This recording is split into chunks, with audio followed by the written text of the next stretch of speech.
Anas Sarwar says he understands why people are moving to parties like Reform and insists he won't turn his back on them. My door is open to every single Scot, he tells the Daily Record this week. Andy, how does he demonstrate that the door is open, that he's not turning his back? How does he win back a potential Reform UK voter at this point? Well, I thought it was interesting in that it's confirmation, as we've talked about. It's confirmation that Reform has got a lot of Tory voters, as it did at the general election, but is now making pretty big inroads into the Labour vote as well. I think what it shows us is that we are entering a new world here, where right and left take a back seat to issues of who's on my side and who's not on my side.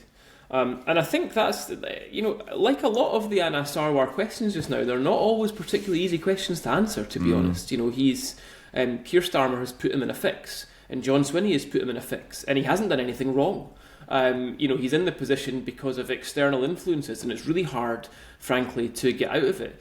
I think that really what has to happen from a Labour point of view, and it might not be enough, but I think it's really all they've got, is to identify some of the areas that are very clearly requiring a little bit of vision. I still think there's a big market in politics amongst the electorate for a party that comes along and says, look, in a realistic way, says, look, we can make life better for you. We get that things are not good. We've got a little bit of vision. We've got a little bit of optimism, and this is what we can deliver, because we know that we've all, the mainstream has left you behind, and we get that, and there are things that we can do to help you.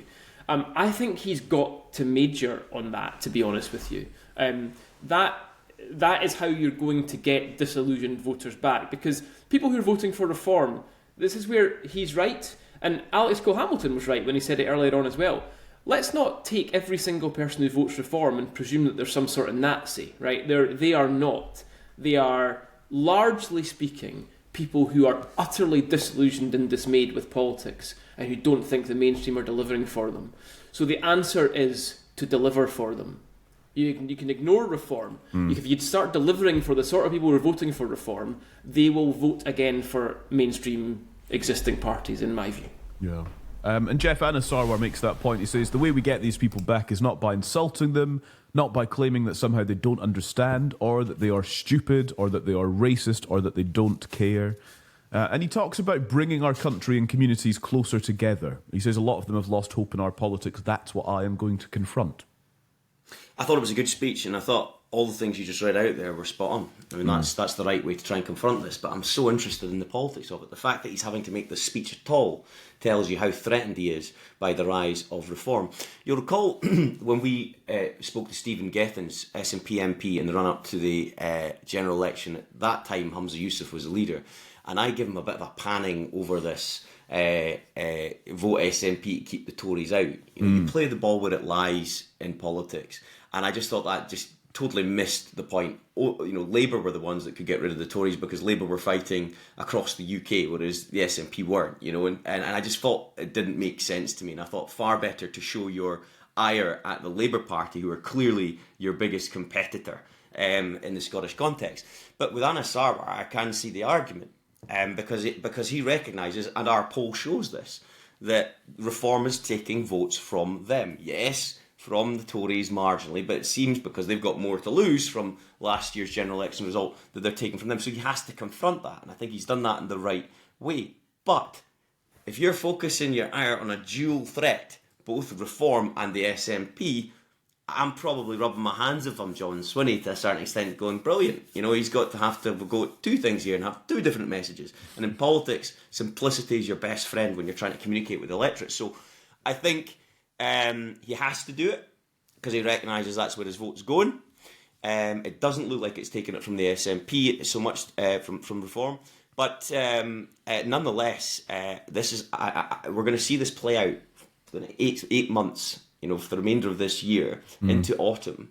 And then I think Anas Sarwar will refocus completely his efforts on the SNP and their record in government.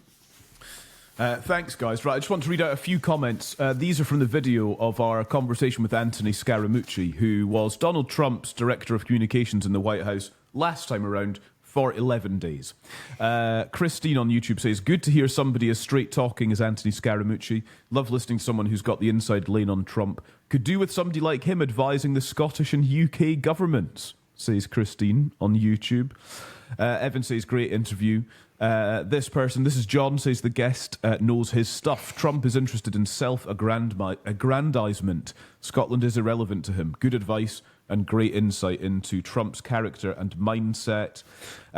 This person, True Blue, says, yes, but Scaramucci, can you do the fandango? Which I thought was quite entertaining. And this person called Al makes a good point. I don't know why he was picking on Calum. That was a bit odd. Yeah, I agree with you. I thought I gave a good showing of myself. Andy's laughing. I thought I did all right in the face of the mooch.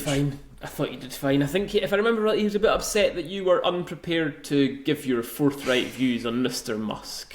Yes, it's not my job to give my views. Quite right, too. You know, and he did also say that when I was First Minister of Scotland, he wants to be welcomed in to the Scottish government. So, you know, I'm open to that. He did. Right, Geoff and Andrew. You've got a chief of staff sitting here if you need it. What? Which one of you are you talking about? Definitely not me. The fact you have to ask and at Calum is insulting. Geoff and Andy, thank you both very much. You can WhatsApp us with all your thoughts and comments and questions. We've got a few actually that we'll get to next week. I promise. I've got them all saved, so do not worry. We will get to those. You can WhatsApp us 0333 404 6507. Thank you so much for listening. We'll talk to you again soon. Right. Okay.